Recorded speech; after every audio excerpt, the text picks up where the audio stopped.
for joining us today. Without further ado, I'd like to turn it over to Mets President of Baseball Operations, David Stearns, end of the year press conference. Ethan. Welcome to New York Minute. Thanks everyone for showing up.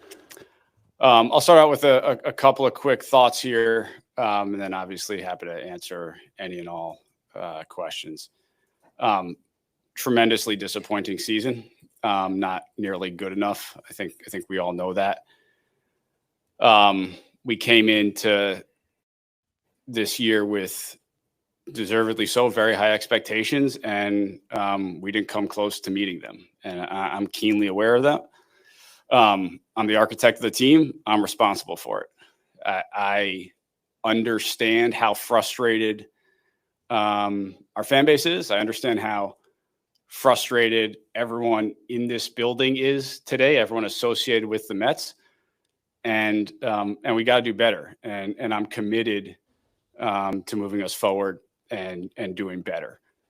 We'll have ample time here, I'm sure, to discuss the what and the why. I'll start off up top with a few of my overarching observations. From a roster construction perspective on the run prevention side of the ball, we didn't do a good enough job of fortifying our team when we had injuries midseason. Clearly, that was a point in our season where on the run prevention side of things, we went from a very good team to a team that wasn't good enough to maintain a sizable lead, not only in the division, but in the playoff chase. Our defense wasn't good enough, and that certainly contributed to our pitching challenges.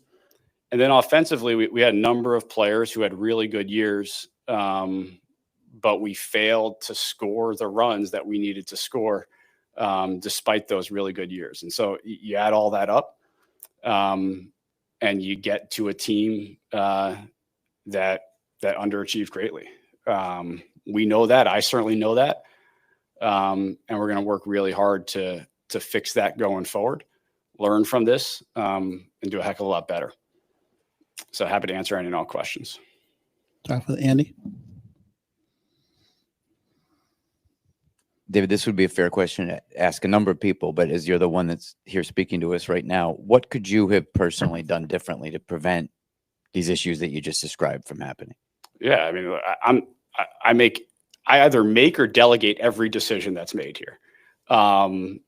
So you point to a decision that didn't work out, and I'm responsible for it. And so, we have all the resources we need.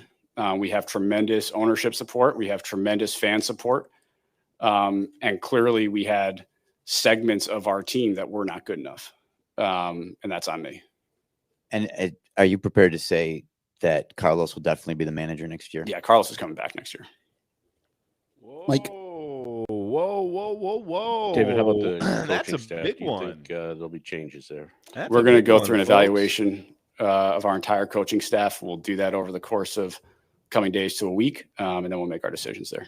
And if you could go back to the trade deadline right now, knowing what you know now, what do you think you would do differently?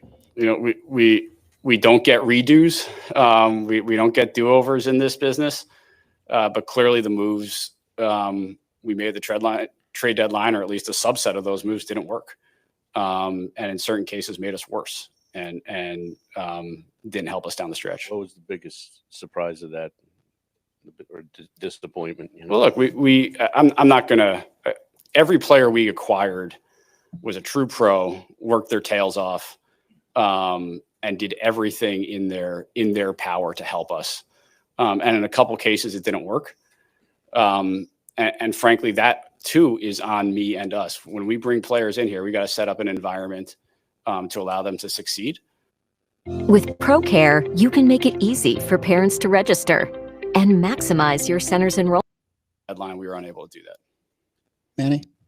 You mentioned just the defensive side, how poorly was played toward the end of the season, especially. Just who's responsible for that, and just why did that happen toward the end of the year? Yeah, look, I think it all starts with personnel, and that's my responsibility. We had a roster construction that at periods of the season put us in a position where we were putting suboptimal defenders in certain places. And that's an area where we got to get better. Tony? Just 2 follow-ups on what's already been asked. One, why is Carlos Mendoza the right person going forward? Yeah, I believe Carlos has all the same traits and assets that I believed in when we hired him 2 years ago. And I think over the course of his tenure here, he has demonstrated that. We had a tough year this year. There's no question. We are all disappointed. We are all frustrated. Mendy as much or more than anyone else. But I still believe he's a very good manager, and I think he's going to demonstrate that. And 2, just regarding the trade deadline, I mean, looking back, to what extent do you regret not acquiring a starting pitcher, even if that might have meant giving up a prospect that you clearly didn't want to give up? So look, I think holistically, as I look at our pitching staff, we needed to do more over the course of the season. That is very clear. What we were faced at the deadline, I think our fan base would actually be perhaps even more upset if we had made some of those moves. But the entirety of our run prevention unit was not good enough this year. Will? Hey, David, going forward, what do you see as the most fixable thing for this club? Yeah, I mean, I'll keep harping on run prevention. Like that is where we fell short this year. It's where we need to get better. I think we will. I think that improvement can come both internally and externally. I very much believe in our player development apparatus. I believe we're developing very good pitchers. I think we're going to continue to do that. And that's going to continue to be an emphasis. Just even over the offseason, you went short-term with starting pitchers and then you did not trade for one at the deadline. Has this season changed your philosophy at all when it comes to external acquisitions on the starting pitching front? I think we have to be open to everything. I think my continued emphasis is doing everything we can to support our development infrastructure and developing starting pitchers. Ultimately, that is where we're going to have sustained success and get to the organization a consistently good spot from a run prevention perspective. But going into this offseason, I'm not going to take anything off the table. Joel? Dave, a few things. In your opening statement, you said we have to learn from this. What did you learn from this for moving forward? Yeah, I think on a number of levels, there are areas where we can probably be a little bit more proactive, and I can be a little bit more proactive. I think some of these lessons were still. He was shopping at the dollar store for starting pitching for absolutely no reason. His owner has more money than God and can do anything that he wants with his checkbook. This dude went out and thought he was smarter than baseball and thought that he could start the season with the Anaheim Angels' 6th starter, a converted closer, and Frankie, I get hurt all the time, Montas, and Manaea on the injured list. And Kodai Senga's not his problem, but he really let the Mets down this year. Investigating and still fully understanding various aspects of our team. But there are clearly times in the season, times over the off season where I can be a little bit more proactive. Can you dig down on that? What does that mean to be proactive in what areas and what way? I'm not going to get into specific transactions, specific forms of transactions, but there are areas where maybe we can get a little bit more aggressive. And just maybe I'm using a different term. Just the last thing is a sense of urgency about, like you said, some of those trades might have made your fans even sicker about it. It feels like to get the free agent you might want or get the trade you might want, there needs to be some irrationality. Do you work in one of those marketplaces where there needs to be some irrationality and maybe even more than you're comfortable with? Yeah, I think urgency is the right word. I do think urgency is the right word. And I think we have demonstrated that at points in the free agent market. We have demonstrated senses of urgency. Frankly, I think in the trade market at points, we demonstrated a sense of urgency. Certainly at the trade deadline, we did. we didn't acquire players that ultimately, or in certain cases, we didn't acquire players that performed well here. And so clearly that did not work. But I think urgency is a very fair word. On the right. Hi, David. You spoke about postseason evaluations, but how much more intense and how much more of a fine-tooth comb will that be when it comes to the hitting, the pitching coaches, when you guys weren't able to make that October baseball run that you were hoping? Yeah, we're gonna certainly sit down and look at everything, including our coaching staff. It's normal after any season to do a coaching staff evaluation. When you come off of a disappointing season like this, it's certainly going to be a little bit more intense. And after the high of last season and making that deep NLCS run and what you guys did in the postseason, getting Soto, resigning Alonso, just can you replay for us your reaction on Sunday when that game was over and it hit you that you guys were not going to see in October? What was your reaction? Yeah, extreme disappointment. Extreme disappointment. I think we all shared that. And that's certainly what I felt. David. Dave, aside from Pete Alonso's free agency, position-wise, you guys do have a lot of people coming back and the same core that you've had for a while. Do you anticipate making significant changes to that group? I know you talked about run prevention and some suboptimal positioning. Yeah, I think we're going to have to be open-minded on our position player grouping so that we can improve our run prevention. Does that mean there are robust changes? I don't know. Does it mean people could be playing different positions? Maybe. Does it mean we ask people to play different roles? Maybe. A day after a season ends, I'm certainly not going to commit to what things look like in spring training or opening day. But I'll say it again. Our run prevention this year was not good enough, and that is both pitching and defense. They go hand in hand, and we need to improve them both. On that same vein, do you think there's something about this particular mix of players that you have that just didn't, you talk about, I know it's just one stat, but their inability to come back late, and that's, I know it's one stat, but you were the only team not to do it. Is there something about the way this team kind of played together during some of its more crucial times? It's a very natural question because of some of those types of stats that are out there. I can tell you my experience in the clubhouse throughout this year is we had guys who cared about each other, who cared about winning, who worked hard. It's very difficult for me to explain how we were 0-70, trailing going into the ninth. I mean, that's an inexplicable stat. That's baseball. I'm not going to even make up an answer for it. Laura. Just with regards to the offense, why do you think they failed to make in-game adjustments, especially towards the end of games? I think there were definitely periods where we would score runs and then maybe have 3-4 innings where we weren't particularly active offensively. I think there were times where pitchers got a little bit sharper. Times where we probably could have made an in-game adjustment to an approach and didn't. And I think that's going to be part of what we talk about, what we assess, and try to improve there. And also, I mean, obviously you guys had to rely on a lot of young talent. I mean, are you concerned at all about how that might affect their development, especially someone like Jonah Tong, who maybe struggled, or Ronnie Mauricio, who didn't really see a lot of playing time? No, I think, both those players saw, I think, meaningful playing time. Ronnie a little bit earlier when he came up. Jonah started a number of games for us. So I think their time in the big leagues will actually benefit their overall development. Disha. Hey, David, just do you believe lack of leadership was an issue this season, either within the clubhouse or on the coaching staff? I don't.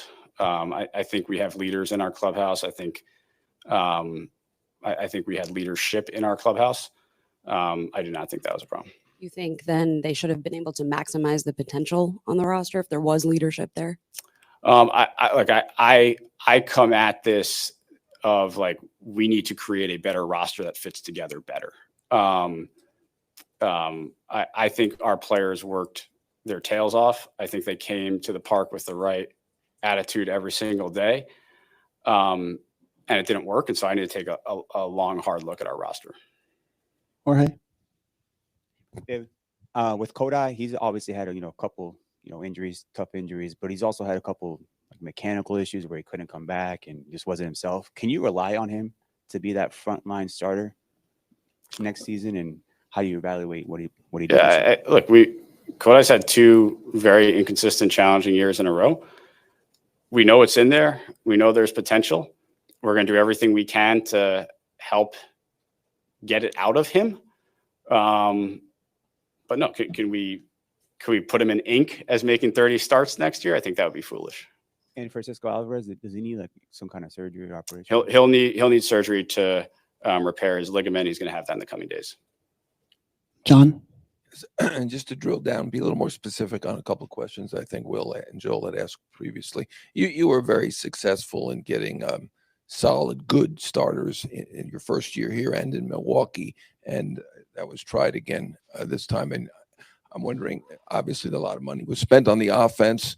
Was there money left to do that, and you just decided not to go? Obviously, there were some star pitchers out there, Fried, Burns, Crochet on the free agent market. Then a bunch at the trade deadline, though none of them did move. And is your philosophy changing? Do you feel like you said be more bold or something along those lines?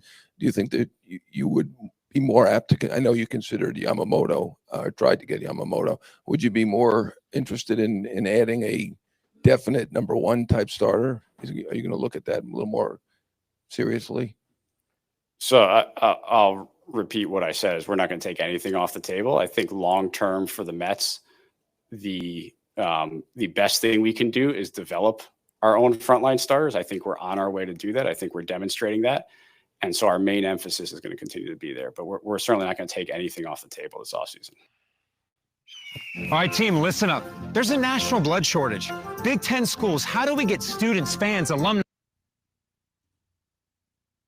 Did well elsewhere, particularly with the Phillies. I know you did talk to the Twins. I'd heard that for whatever reason they were making progress there.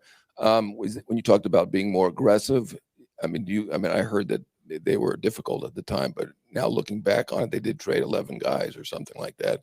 Do you think you could have been more aggressive there, or do you think perhaps you have to look at the scouting because obviously 2 of the guys that you got who were pretty prominent guys who played well elsewhere did not perform in New York for whatever reason? Yeah, so I'm not going to comment on trades that didn't happen. In terms of the guys we got, we've got to create an environment here, and I have to create an environment here where when players come here who are good players, that they have success here. That's our goal. And in a couple of cases here, we acquired players who really struggled. Mark? Yep. First of all, just apart from Alvarez, any other surgeries that you can announce? No. You've harped a little bit on just needing to improve the defense. Your top free agent is a first baseman. Just what is your interest in bringing back Pete Alonso, and does that kind of complicate it a little bit? Yeah, look, Pete is a great Met. He had a fantastic year. I said this last year, and it worked out. Like, I'd love to have Pete back, and we'll see where the offseason goes. Do you see him as a first baseman, or would he be a DH option for you? Look, I think how the exact roster construction hypothetically fills out, like, we'll deal with that as we get into the offseason. Andy?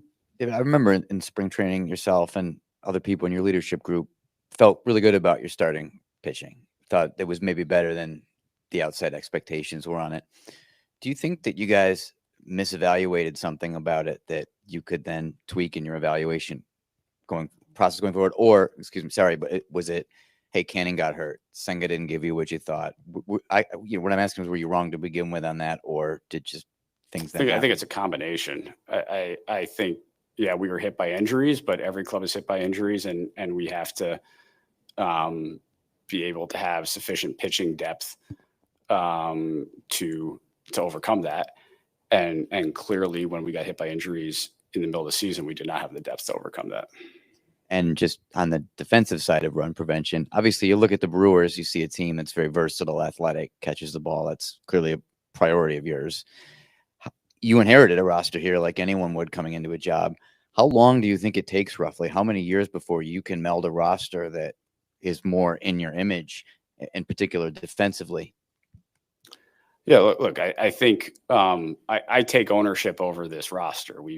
I've been here now for 2 years. That's plenty of time to shape a roster, to meld a roster. And so, yeah, I take ownership over the players that are here. As we continue to develop our players, that is naturally going to change the composition of our position player grouping. And yeah, I'd say holistically, we need to get better defensively. Jerry? Hey, David. 2 questions. How much does this erase at all the progress you guys seem to make organizationally last year with that run? And are you worried about a carryover effect next year for anybody who returns? Look, a day after the season, I'm not going to speculate on a carryover effect into next year. I think right now, I think everyone's pretty damn motivated to get going and ensure that we can do better. And so I think that's where our focus is. And this team, regular season wise, is 8 games over 500 in the last 3 years, with a lot of highs, a lot of lows. How do you judge the ceiling for this core? How do I judge? I'm sorry. The ceiling for the core players you've got. We have very good to elite core players who at times have played at a very high level. And a year ago had a very good season together. And so I think the ceiling remains high. Tony? I think most of the industry probably expects Edwin Diaz to opt out of his contract. Assuming that happens, just what is your appetite to bring or to allocate significant dollars to a reliever like that? I think rather than speculating on what Edwin might do, I think we'll let him make that decision and then I can comment. Tim? Your 2 years here, you've had more or less a set plan at DH with Martinez and then the platoon this year. Do you plan to keep that more open next year? Or would you like to have a set guy as your DH? I don't think I have a preference. I think we're going to evaluate the market as a whole and see how we can best put together our position player grouping. Mike? David, understood that every team would love to have 4 or 5 starters who throw 180 innings and stay healthy all year long and pitch well. But from an organizational standpoint, philosophy, from what you guys can build or control, coming off of this, do you feel like you maybe need to ask more of your starters in terms of build a staff that you can ask more of and ask more of them to get deeper in games rather than be quick to protect? Dry eyes still gritty? Let them feel my bow. I think, we were on the edge for the first 2.5 months this year where we were getting 5+ innings per start pretty consistently. And that worked because it was happening every night. The minute you then get your 2 1/3 innings start, you get into trouble. And so that got us into trouble this year when we stopped getting the consistent 5+ inning starts, and occasionally there was the really short start, and then the next start was 5 1/3 innings. That gets you into trouble. Will? David, you talked about how you should have been a little bit more proactive at times. Why weren't you? Like, what stopped you from being more proactive? Yeah, look, I think we are making the best decisions we possibly can with the information we have at the moment. And so, I made the best judgments I did. Clearly, some of them didn't work out, and now we try to learn and move forward. Peter? How do you envision the roles of McClain and Sproat and Tong going into next season right now? But all 3 of those guys, I think, demonstrated that they can pitch at the major league level. At various points, all 3 of them pitched very well at the major league level. We'll see what our roster looks like when we expect all 3 to have a role in the major leagues at some point next year. Don't know exactly when, but I think those guys should be really proud of what they accomplished this year. Joel? Two things. One is kind of a piggyback on that. How tough of a navigation system is it when you don't have clear feel for like some of the position guys who are close, Benj, Jet Williams, etc., and some of the pitchers, putting together the roster as far as making sure you want to leave space for them to come maybe, but you got to win next year, especially after this year? I think incorporating young players into the mix is part of winning, and part of winning consistently. So we can't shy away from doing that. The second thing is, last year at this time, obviously, your team was coming off of a high, and a lot of faith had been built in your administration for this. It feels like a lot of that has been lost. Do you feel that, and do you feel any of it from the owner of the team, from Steve Cohen? I think, look, Steve expects excellence from our organization, and we did not display excellence this year, and we got to do better. No, I do not. Andrew? It was perhaps similar to my question. Obviously, you have a lot of money coming off the books for next year. What was the message from Steve about how you can approach this offseason going into 2026? Look, I think a day after the season, we haven't had in-depth discussions on how we're going to approach this offseason. John? Yeah, when you were asked before about the 3 rookie starters, you kind of put them all in the same basket. At least that's the way I read it. At this point, wouldn't you consider McLean to be a starter for next year's team? I mean, he certainly looked pretty good. Yeah, Nolan had a tremendous run for us. I'm not going to sit here and map out our starting rotation for next year, but I would expect Nolan is going to play a big part in our team next year. Mark? Hi, David. Last year in spring training, Steve said that ticket sales lag performance. So last year, after the tremendous performance, your sales went up. You mentioned in your opening, you sensed the fan base's frustration. How much will that be a factor in 2 potential free agents being fan favorites in Pete and Edwin to maybe overlook budgetary constraints, but to reassure the fan base that you guys are still on the same page? Whenever we're talking about departing free agents or players who were with us who are then free agents, it's always the holistic package of what that player brings to an organization. It's what he means to the team on the field, what that player means to the community, what that player means to the fan base. That is always part of the decision-making process, and I imagine it will be again this offseason. And then second question was, you mentioned getting better on the defensive side of the ball. The fact that you have essentially 3 third basemen between Mauricio, Beatty, and Vientos. You know, Vientos and Beatty have shown they can handle the bat, and then you can even throw in Luis Angel Acuña in that mix. How difficult was it, trying to get them in, but you like the versatility? How much will that factor into looking at the roster construction next season? Look, I think positional versatility is always helpful. Clearly, Beatty's ability to move over to second base proved to be enormously beneficial both for him and us at various points of this year. To his credit, he worked really hard and made himself a very viable defender at 2 positions on the dirt. I think each one of those guys you mentioned have slightly different defensive profiles, and so how they fit into a potential roster probably differs a little bit for each of them. Isha? Where do you stand on hiring someone for the GM role? I think at this point, we always remain open should the perfect candidate come about. This is what you need to know now. First, the big story. There is breaking news. Have you seen this? Jared?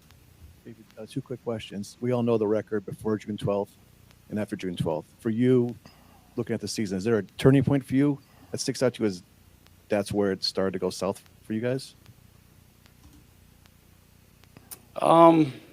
Look, we played poorly the last 2 months of the season.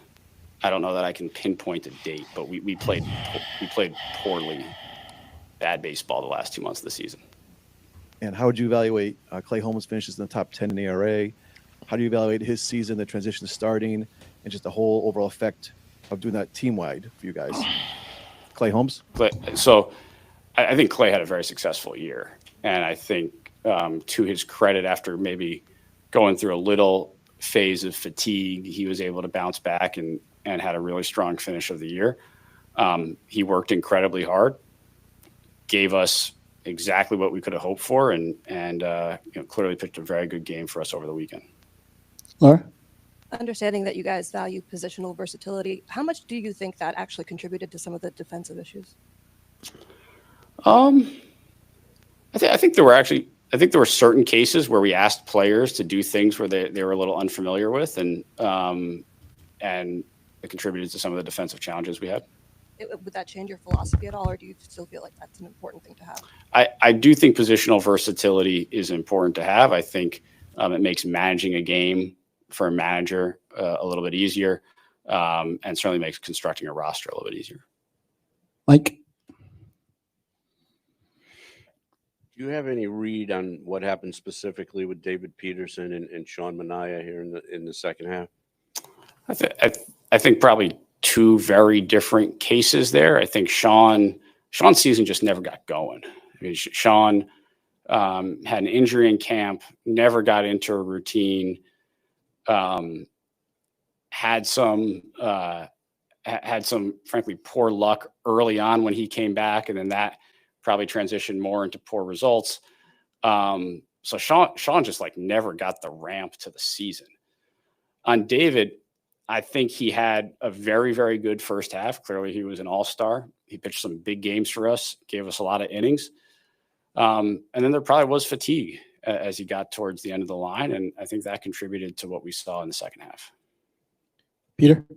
Just considering you went through free agency discussions with Pete last year, just how did those conversations maybe help or affect going through it again a second time? I don't think I can sit here and speculate what's going to happen with the Pete Alonso negotiation this time. Everybody good? Thank you very much, David. Thank you.